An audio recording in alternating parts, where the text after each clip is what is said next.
Little math problem here for you. If each person in a town of 7,000 uses 3 plastic water bottles per week in an entire year, they'll use nearly 1.1 million bottles. That was one argument made by the Berkshire Women's Action Group to impose a plastic water bottle ban in the town of Great Barrington. And it worked. The small town in the southwest corner of Berkshire County joined Concord and Sudbury as the only municipalities in the state to have such a ban. And Brian Sullivan reports that not everyone in the town is happy about it.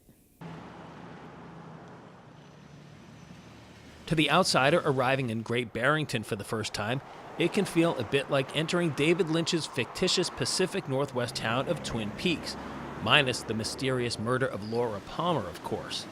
Over the decades, this little town in the southwest corner of Massachusetts has become somewhat of a mecca for folks in the tri-state area to come and take in the arts and culture, as well as enjoy eating at boutique restaurants and coffee shops.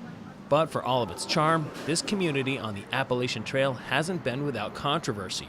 The most recent one involving a ban set to be enforced in May of 2019 with designs on curbing the use of plastic by residents and visitors. When May of 2019 rolls around, the transfer station here in Great Barrington will probably still be bringing in plenty of plastic recyclables. But plastic recyclable water bottles like this one won't be coming from any of the local businesses in town. There are some caveats to the impending ban. First off, it only involves single-use bottles of spring water, 1 liter and smaller. And with so many other choices on the shelves these days, to the outside observer, that may not sound like too big a deal. But for the small business owner who thrives off the summer tourist season, a ban like that can have a negative impact in sales. And it's 95 degrees and humid, yes, you want a bottle of water.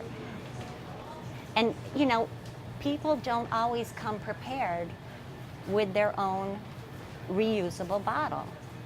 I sell probably 30 cases, not cases as one, but individually a week in the summer. The initial ban on single-use water bottles was put forth on a petition by the Environmental Committee of the Berkshire Women's Action Group and passed in May of 2018. Business owners like those of Gorham and Norton opposed to the measure, who also lived in Great Barrington, mounted a protest petition to overturn the ban at a town meeting in early August here at Monument Mountain Regional High School. There were approximately 500 people, voters at the town meeting, 300 of which voted to keep the ban in place. There's 7,000 people in this town. And while there are businesses in town not on board with the upcoming ban, there are several others who are and have already started taking steps in preparation. For instance, one mercantile sells these glass containers and metal reusable straws. Fuel Coffee Shop has already set up a water dispenser. Local grocer Guido's hasn't implemented any changes as of yet, but even they're willing to stop selling bottles like these with their own name on them. The vote that made this a bylaw, many people are interested in doing this, in supporting this, that care about the environment. There's some people will never agree to it, but you know, we live in a community, we stop at red lights, we stop at stop signs.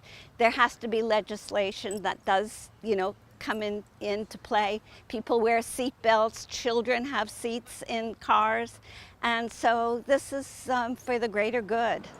Greater good or not, it's the means by which the measure was passed that sticks in the craw for Diane Tracy. I think this should have been on a ballot when everyone had an opportunity. Not everyone can go to a town meeting. You can get an absentee ballot and still voice your choice, you know, voice your opinion. And in just talking to my customers, they're going to continue to have their bottled water. They're just going to go out elsewhere. The hope is that they don't go elsewhere. And not only that, but that they can get it for free right here in town. We are working now on raising funds so that we can establish refill stations, water refill stations throughout town. We're working on that now. Hopefully we'll be able to get that in the ground and working by May 1 for certain. A potential landing spot for one of those watering stations is right out here in front of Town Hall. which would be ideal for passersby and residents who live in this part of Great Barrington. But for the people who live on the other side of town in the village of Housatonic, the idea of watering stations in their neck of the woods may not sit so well, and for a whole different set of reasons.